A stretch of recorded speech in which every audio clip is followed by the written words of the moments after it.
Changing the fuel filter today, 2005 Ford 500. Tools that I'm using: flathead screwdriver, didn't need this, bare needle nose pliers, quite a few shop rags. I wound up not venting the gas tank. Gas tank's full and didn't pull any fuses. So come around to the passenger side of the vehicle, and we're located right underneath this rear door of the passenger side of the vehicle. So let's get under here and have a look. So I already have a few shop rags because I loosened everything. Make it a little better for you guys to see what's going on in here. So this is our fuel filter.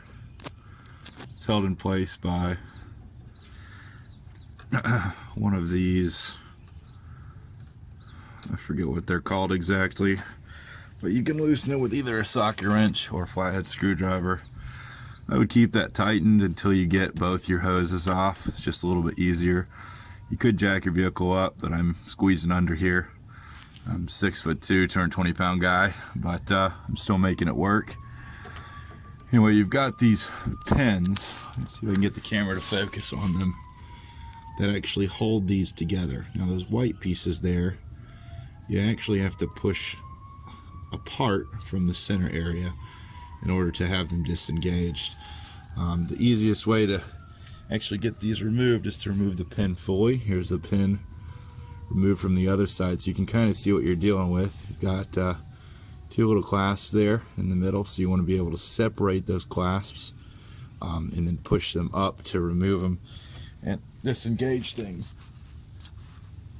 So if I grab my pliers here, you can see this is kind of the action that you'd be doing. You'd want to kind of get in the center of the pieces. Focus there. You want to get in the center of the pieces. You want to open while you're pushing up, and you can see they become disengaged at that point. Once they're both disengaged, this is where you're going to want to have your shop rags ready. I'd pull these hoses off with shop rags surrounding it. That's what I did. So I'd grab a hold, pull it off. If you take the pin all the way out, it's going to be easier to pull those hoses off generally. So once you pull one off, then the other side, I had quite a bit of trouble pulling it off, but I had left the pin in. Once I removed the pin fully, it came right off. What I did next was, though, I pulled this side off, I loosened lefty-loosey here, and then I removed the whole unit actually from this bracket.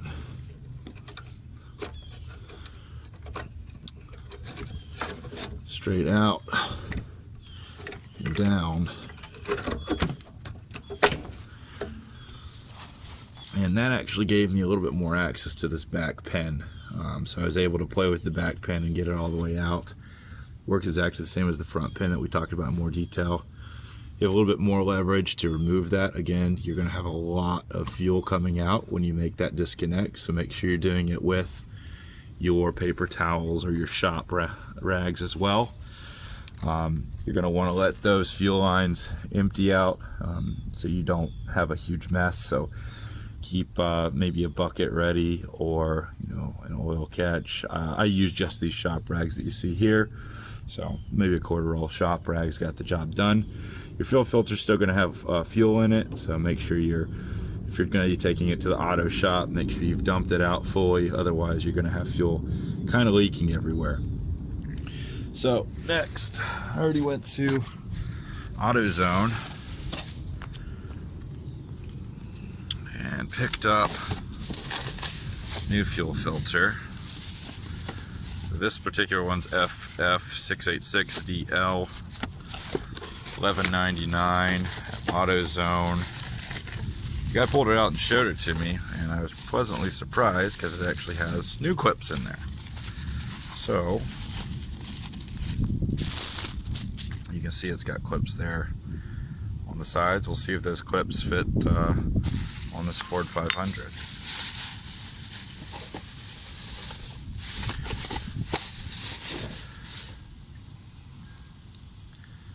it's got all our pieces.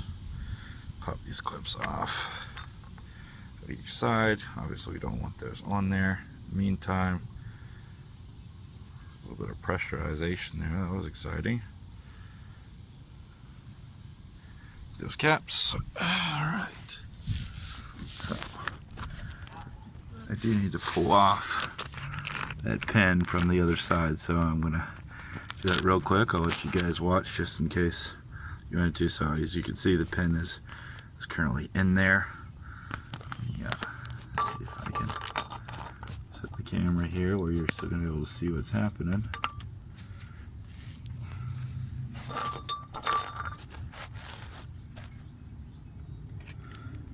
Get that off.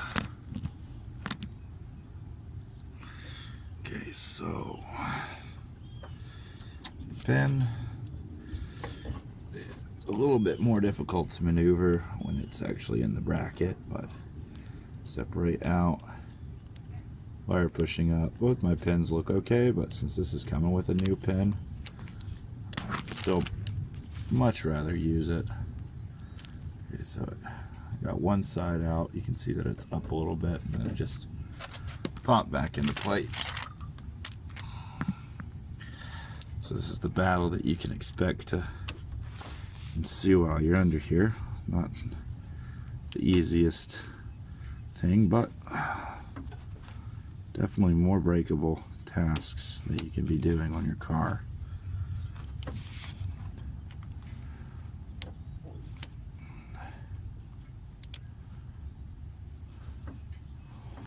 Okay, so one side is wanting to come out and the other side is going to be a little bit more stubborn, which is okay. I'm actually going to try to pull out one side, which was the more stubborn side, and in doing that I just broke it.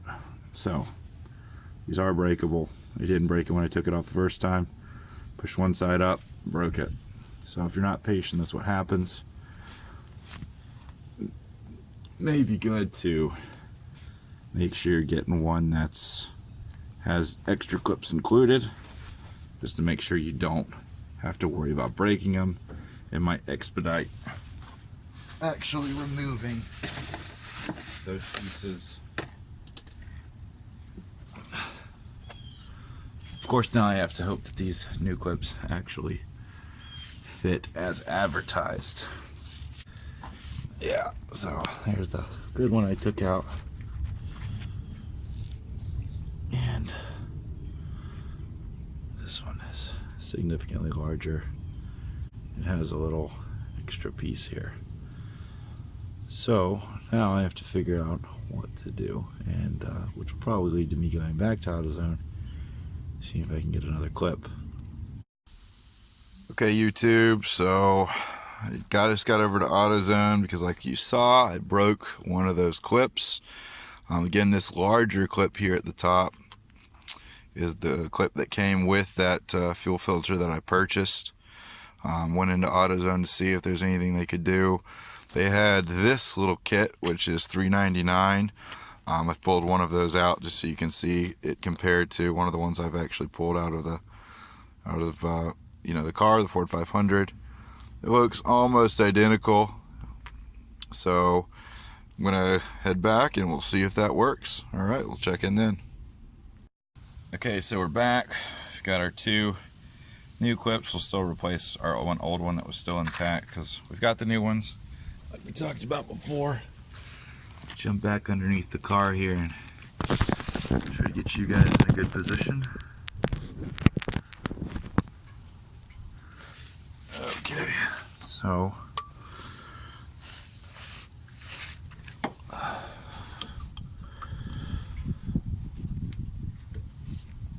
push our fuel filter all the way in there, and I'm inserting the clip and hoping that all will go well. Okay, clip's inserted. Just trying to pull the fuel filter out. I can't, so that's good.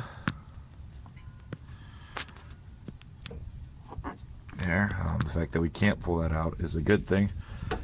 I'm gonna Bend that back. Slide it back in its hole here.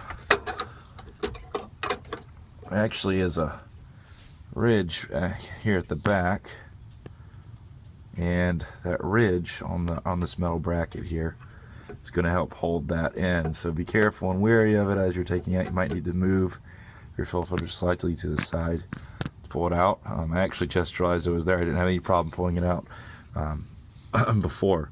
You know what, I'm going to put it on without the clip on, because the clip is really a pain in the rear to get off. Now it's going to be a little bit harder for me to install this clip because I have to install it above, but we'll see how it works and see if it's possible. Obviously I have to come from the back side. I'm still making sure my orientation is right, trying to make sure it's there, so I apologize if I block the view. It's a little bit more difficult now with the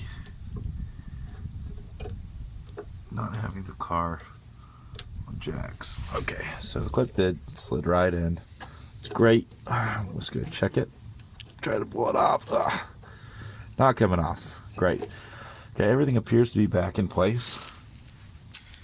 The last thing that I'm gonna do is use my screwdriver to now tighten up our bracket here, which is going to keep the fuel filter nice and steady.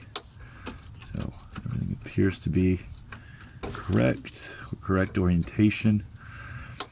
And again, there wasn't any pressure really in my fuel system because the car's been sitting overnight. I'm doing this thing bright and early in the morning. It's 8 a.m. right now, not 8:30 a.m. If you had driven your car, then it might be a little, I'm just checking to see if there's any wiggle room there. There's still a little bit of wiggle, so I'm going to continue to tighten. If you had driven your car, then there might be more pressure in the fuel system. You might want to open your gas tank and pull the correct fuse for your fuel pump and let the car run and let the engine idle until it dies. That means hopefully you've depressurized your system. If you're going to be able to let your car sit for a longer period, for example overnight, then it's likely that since you have an older car like I do, this is 2005, that the pressure in your system has likely already left, so you're not going to get necessarily shot with gas. It's just going to kind of drain out. Mine just drained out into these towels and the shop rags, like I said. So check out some other videos, or if you want more details as to what fuse to pull, just let me know in the comments and I'll make sure to get that information for you. Maybe post a couple pictures as well to supplement. Okay, so now we're nice and tight in there. I'll start the car up. If there's no problems, then we'll be good to go. All right, catch you guys next time. So in summary for this fuel filter change, we spent about $15. I bought a FF686DL, and I bought some of these replacement clips as well, $11.99 and $3.99 for the cool little clips, 800023. So it worked out. The job shouldn't last probably longer than 30 minutes for you. I'd go ahead and buy these two before you do the job. That way you're down there, let those fuel lines drain, if you pull those pins out and pull the lines, and then put your new stuff on and you're good to go.